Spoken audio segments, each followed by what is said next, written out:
Hello, lovely writers. Welcome to this week's Writerly Wednesday. I wanted to address something that can be a big problem whether you are a new writer or an experienced writer.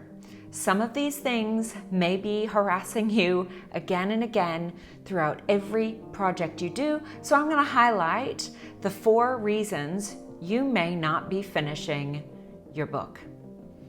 If you are new here, hello, I'm Anjanette Fennell. I'm a former literary agent and a writing coach and mentor for writers just like you. And so if you like what you see in this video, please hit the like button, please hit subscribe and ring that bell so you get notified every time I upload a new video. Now let's jump into it. Why can't you finish your book? Well, one of the main reasons is you may not have your story message in mind. What I mean by that is when I'm working with writers, what we look for is to reverse engineer the process. And the very first thing we need to do is identify your story's message. That is, where are you leaving your reader? What do they think, know, feel when they finish your book? If you haven't got that, you haven't got the destination, and it's really hard to get there. So generally, a lot of writers, especially the next ones that I talk about, are people who come up with a great idea and they start writing, and there's nothing wrong with that. You can get started and go a fair amount of the way through your manuscript just on an idea.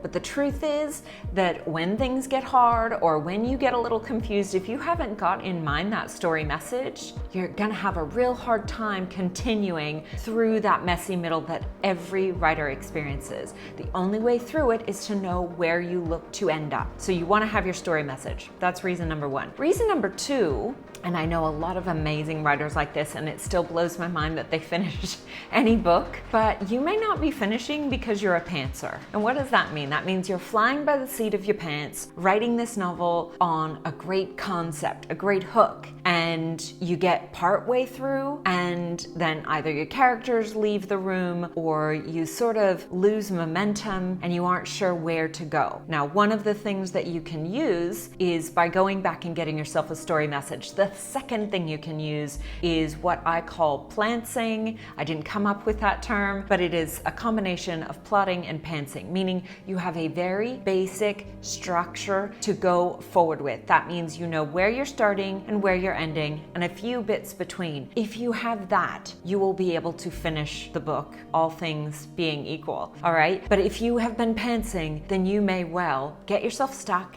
and unable to finish multiple manuscripts. This is an issue that I've seen with a lot of writers.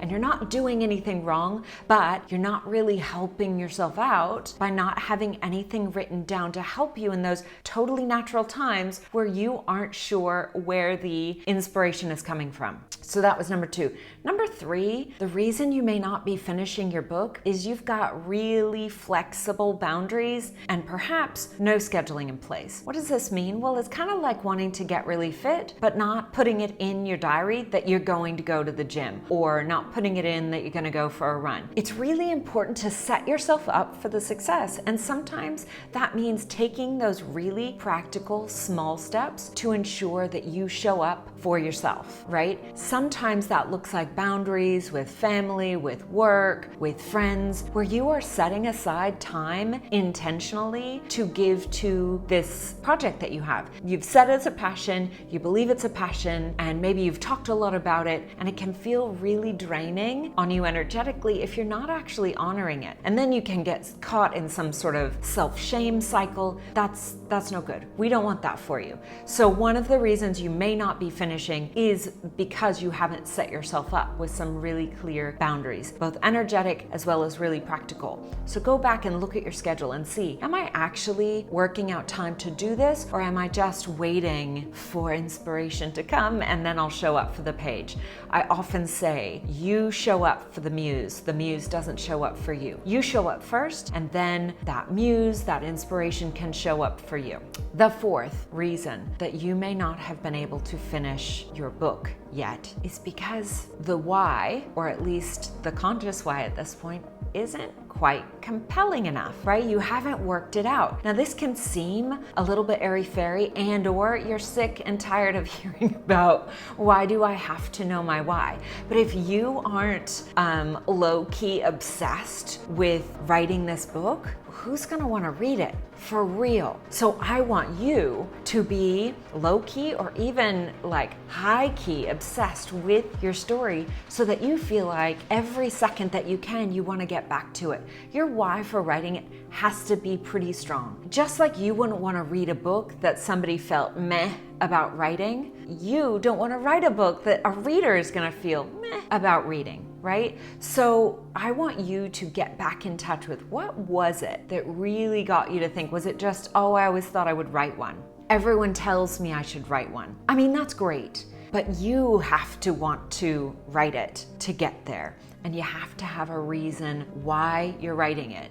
This is gonna be the thing that saves you, again, in those times when you've got these potentially really important competing priorities and you wanna give yourself over to it. You'll never want to give yourself over to it if your why isn't big enough. Who would? So fair enough. If you find that in your book project right now, and this is totally valid, by the way, if you're not really feeling it, it's okay to put it aside. You haven't failed. Some of the most famous authors that you know of have ideas or concepts they came up with, and they put a partially completed manuscript away in a drawer. I mean, figuratively. Probably not literally, but maybe literally. Maybe they printed it out and put it down in a drawer. And it's okay to let that simmer and just be away from you for a while. I work with a lot of writers where I say there are times that we need to pause on certain projects. They needed to start at a certain time and they needed to simmer at a certain time. And then you may find yourself coming back to that idea when the why gets bigger, when it gets stronger, or something else happens that slots into place and you realize, now is that time. I hope today's message helps you. I want you to know you absolutely can finish any book that you start if you want to. And I'm here to help writers just like you do that. If you haven't already, go check out the link below about my Writer's Flow. It's a course and membership. It's gonna help people just like you, it already does, get from idea or concept to completion on their works. Every project is different. Every writer is a little bit different, but we go through those really practical things like we did today, as well as some of the other things that might be getting in the way that you had no idea about. I would love to support you. Again, click like, hit that subscribe, hit the bell if you'd like to hear more writerly tips and tricks. Until next time, I hope you continue to write this week, and I hope to see you next time for Writerly Wednesday. Bye, writers.